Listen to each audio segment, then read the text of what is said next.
হেই, কেমন আছো তোমরা?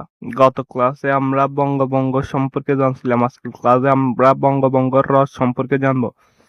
বঙ্গভঙ্গ রদ এটি শুধু পড়া না, একটি ইতিহাস। এটি সম্পর্কে জানলে তোমরা অনেক কিছু জানতে পারবে। আর এটি থেকে মূলত পরীক্ষায় সিকিউ আসে এই অধ্যায় থেকে, বঙ্গভঙ্গ এবং বঙ্গভঙ্গের রদ থেকে।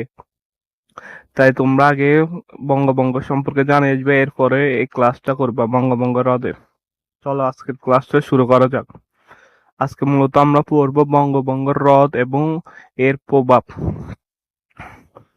1905 সালে বঙ্গভঙ্গের ফলে ভারতে যে সাম্প্রদায়িক ও রাজনৈতিক অস্থিরতা তৈরি হয়েছিল তা ঠিক করতে এবং প্রশাসনিক জটিলতা দূর করতে ব্রিটিশ সরকার 1911 সালে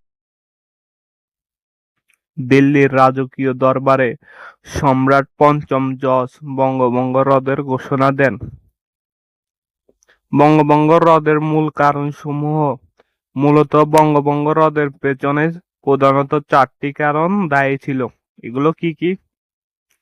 মূলত আমরা এক নম্বরে দেখব তীব্র স্বদেশী আন্দোলন। বঙ্গভঙ্গের পরে হিন্দু নেতৃবৃন্দ এবং কংগ্রেসের ব্যাপক মাত্রার স্বদেশী আন্দোলন।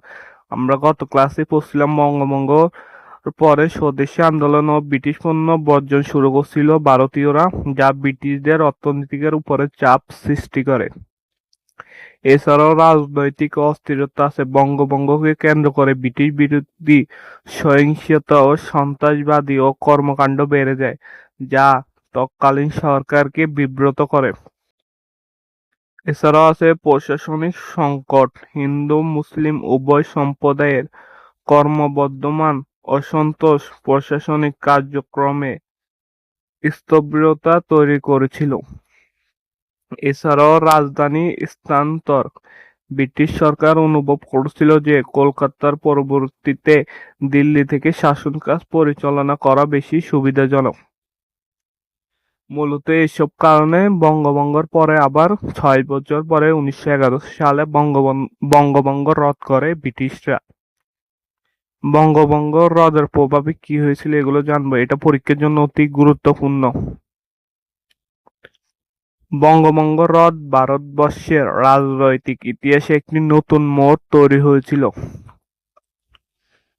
আমরা প্রথম ক্লাসে দেখছিলাম যখন বঙ্গভঙ্গ হয়েছিল তখন কিন্তু মুসলিমদের অনেক উপকার হয়েছিল, কারণ যখন পূর্ব বাংলা প্রদেশটি তৈরি হয় তখন ঢাকায় রাজধানী তৈরি করা হয় এবং ঢাকায় ব্যবসা বাণিজ্যের জন্য মুসলমানদের তারা নিজেরা স্বাধীনভাবে ব্যবসা বাণিজ্য করতে পারে।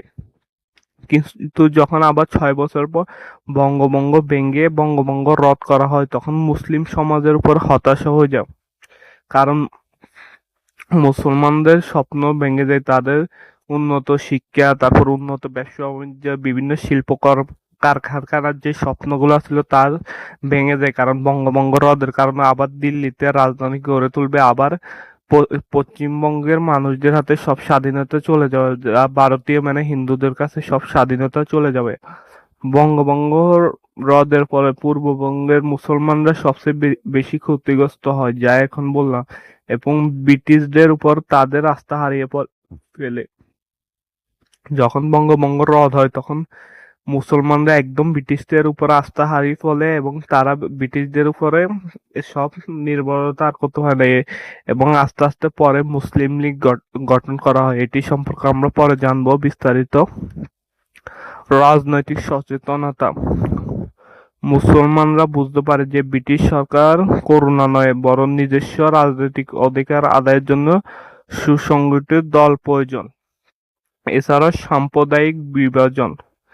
বঙ্গভঙ্গ রদের প্রক্রিয়াটি হিন্দু মুসলমানের মধ্যে ব্যবধান বাড়িয়ে দেয়, যা পরবর্তীকালে মোহাম্মদ আলী জিন্নাহর দ্বিজাতি তত্ত্বের পথ প্রশস্ত করে, যা পরবর্তীতে ভারত পাকিস্তান নামে দুইটি নতুন দেশ গঠন করা হয়।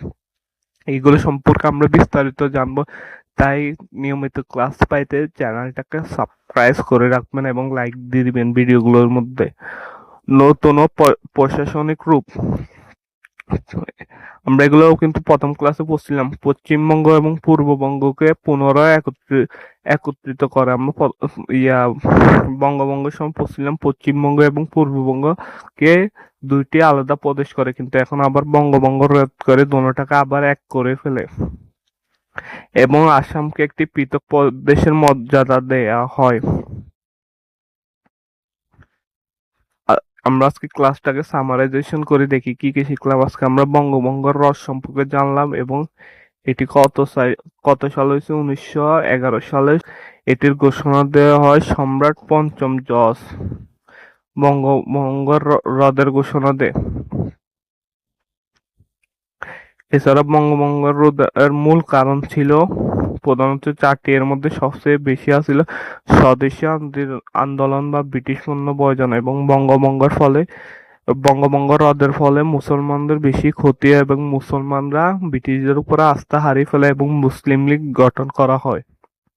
আমরা নেক্সট ক্লাসে মুসলিম লীগ এবং দ্বীপ জাতির তত্ত্ব সম্পর্কে জানব। সবাইকে ধন্যবাদ এবং আল্লাহ হাফেজ।